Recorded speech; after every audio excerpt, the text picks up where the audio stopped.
A quadcopter dropped out of the sunrise like a nosy hummingbird, hovered directly over my deck, and zoomed straight into the stream of my powerful, industrial-strength pressure washer.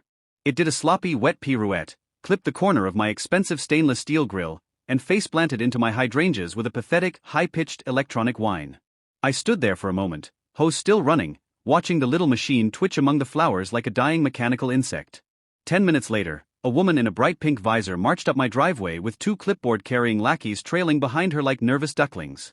She planted herself exactly at the edge of my property line and announced with the ringing authority of someone who had never been told no, "Congratulations, you just shot down HOA security property." I lowered my pressure washer and said as calmly as I could manage, "Congratulations, you just filmed my bathroom skylight without permission." My name is Julian Park. I am 42 years old, work entirely from home as a software consultant, and I keep to myself here in Cedar Hollow. It is a suburb where every mailbox matches regulation specifications, where the sunsets smell like fertilizer and compliance, and where stepping out of line means immediate consequences. The neighborhood sovereign, the queen of our little kingdom of identical houses and matching shutters, is Denise Crowley. She is the board president, a visor enthusiast who owns at least 12 in different colors, and a true believer that binoculars are a personality trait. She had already fined me twice before the drone incident, once for a non-compliant wind chime that apparently tinkled in a rebellious key, and again for an unapproved basil planter that violated some obscure section about front yard agriculture. The drone surveillance program, however, was entirely new and far more invasive. Denise called it airborne compliance monitoring. The HOA newsletter bragged endlessly about the anonymized flyovers designed to protect our property values.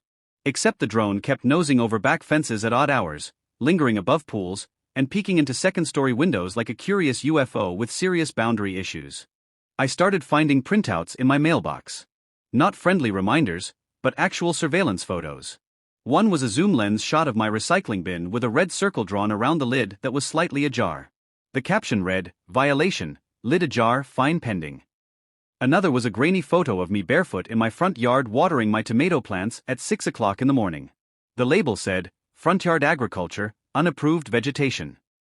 I had not even known that being barefoot was something they were monitoring. Rumors started blooming throughout the neighborhood like weeds.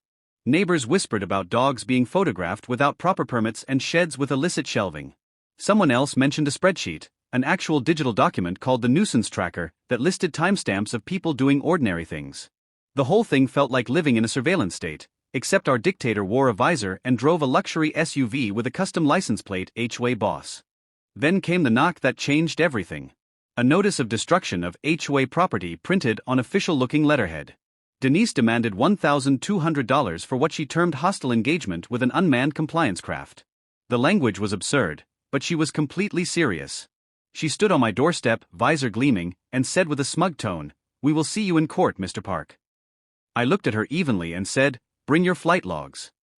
I lawyered up immediately, hiring Marcus Chen, a local attorney who specialized in property rights and privacy law. Discovery began, and Denise stalled at every turn. Marcus smelled blood in the water. Then a miracle happened. The drone vendor's cloud storage folder was misconfigured to public access. A neighbor, Paula, forwarded it to me after seeing footage of her 8-year-old son doing cannonballs in their backyard pool, his face clearly visible.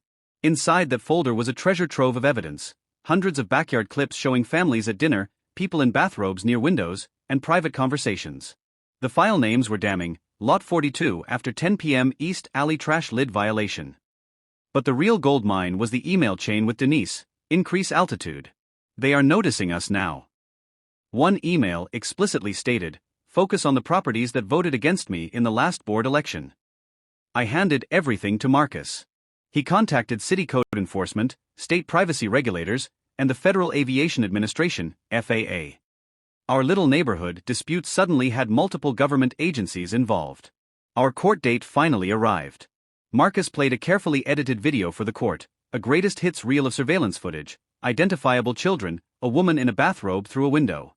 The courtroom went ice cold. Denise, visor still on indoors, tried to salvage it. "Your Honor, these were all taken from public vantage points."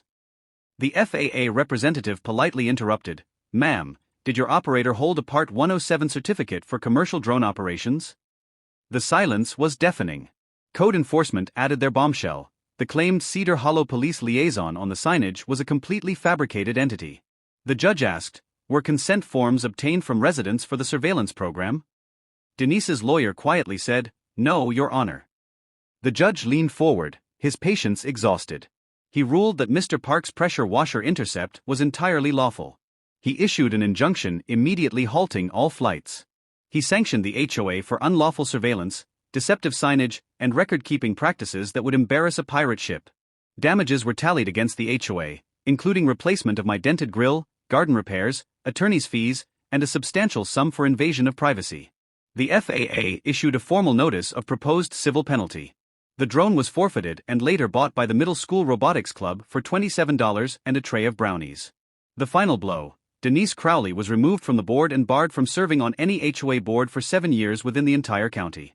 Her court-ordered community service required her to personally install legally vetted signs at every neighborhood entrance reading, "No surveillance. Resident privacy respected." My apology letter arrived 2 weeks later. It contained a $0 balance and a coupon for one waived windshield violation. I framed both the letter and the coupon. Denise's look of complete shock and indignation when the 7-year ban was announced, her little kingdom crumbling, was the ultimate reward.